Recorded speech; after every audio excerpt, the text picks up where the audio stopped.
The street was unusually quiet that morning, the golden sunlight struggling to pierce through the thick, urban smog of downtown Chicago.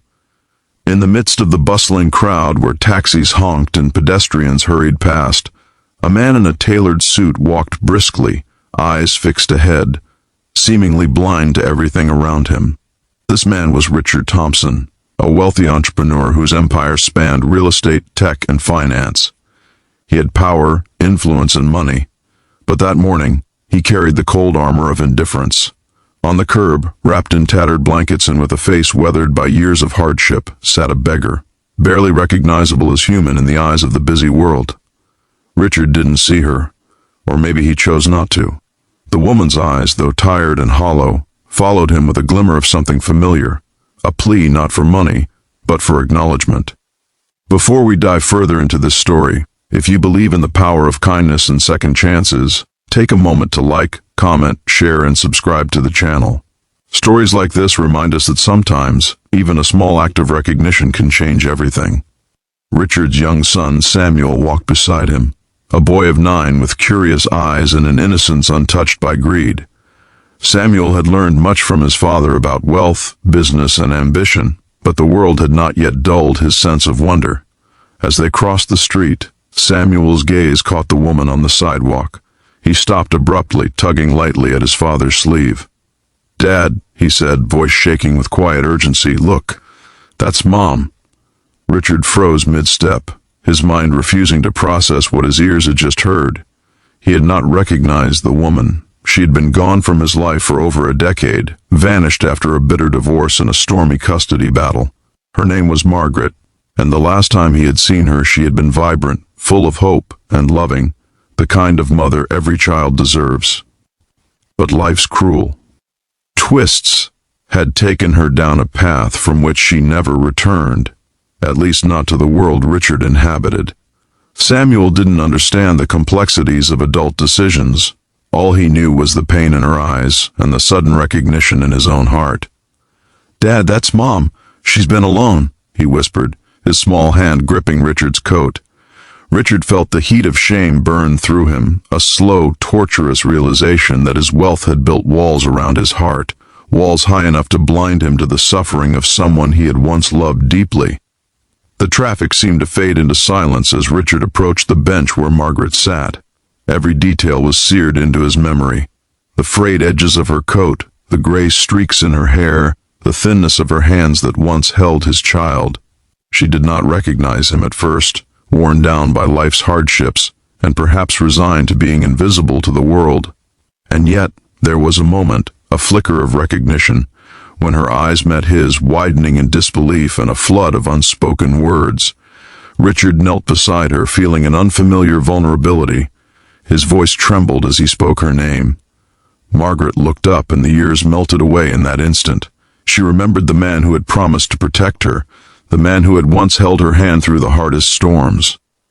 But now, the storms were different, and the weight of pride, regret, and missed chances pressed down on him like a mountain. Samuel watched silently, understanding in a way only a child can. Love is not measured by wealth, but by presence and care. He stepped closer to his mother, offering her the warmth of his small hand, bridging the gap between a painful past and a fragile present. Margaret's eyes welled with tears, not just for the years lost, but for the small miracle standing before her, her child, and the man who could still choose to do right. Richard's mind raced through memories, birthdays missed, arguments, decisions that had seemed necessary at the time but now felt like chains that had bound them all in sorrow. He offered her his coat, a gesture of warmth and recognition, but more than that, it was an unspoken plea for forgiveness. Margaret took it with shaking hands, and for a moment the cold street seemed to fade, replaced by the tender glow of second chances. Life on the streets had changed Margaret. She had become resilient in ways Richard could not have imagined, yet her eyes still carried a softness that only love can leave behind. She spoke little, but her gratitude was palpable, the kind that cannot be bought or bargained for. Richard listened, really listened, for the first time in years, realizing that all the wealth he had accumulated meant nothing compared to this. Being present, being human, being able to say, without hesitation, I see you. I am here. For Samuel, the moment was transformative. He had witnessed something far more powerful than any fairy tale, the reunion of broken lives through honesty, humility, and love. He learned that courage is not in climbing towers or signing contracts, but in the willingness to face pain, accept mistakes, and reach out to heal what time and choices had fractured. Richard made a decision that day, a decision that would redefine their family. He vowed to help Margaret rebuild her life, not out of obligation, but out of love and acknowledgement of the value she had always held. He wanted to teach Samuel that no one is truly lost if you open your heart, and that wealth without empathy is hollow. In the weeks that followed, they found a small apartment for Margaret, furnished with care and attention. Richard returned to his business empire, but something inside him had shifted, his priorities, his sense of purpose, and his understanding of what truly matters. Margaret smiled again, and for the first time in many years, she felt hope. Samuel thrived, surrounded by the warmth of both parents, his laughter filling spaces that had once been cold and silent. And yet the lesson lingered beyond their family. Richard became an advocate for those who had been ignored by society, using his resources to support shelters, education programs, and initiatives that empowered the forgotten. Margaret, with her gentle strength, became a mentor for women who had lost their way, sharing her story so others could reclaim theirs. Samuel continued to remind them daily that kindness and courage can move mountains. This story is a reminder that life is unpredictable, that people can change, and that sometimes recognition and compassion can rebuild worlds. If this story touched your heart, please take a moment to like, share, and comment. Tell us what acts of kindness have changed your life or the lives of those around you. And before we end, I have a special request.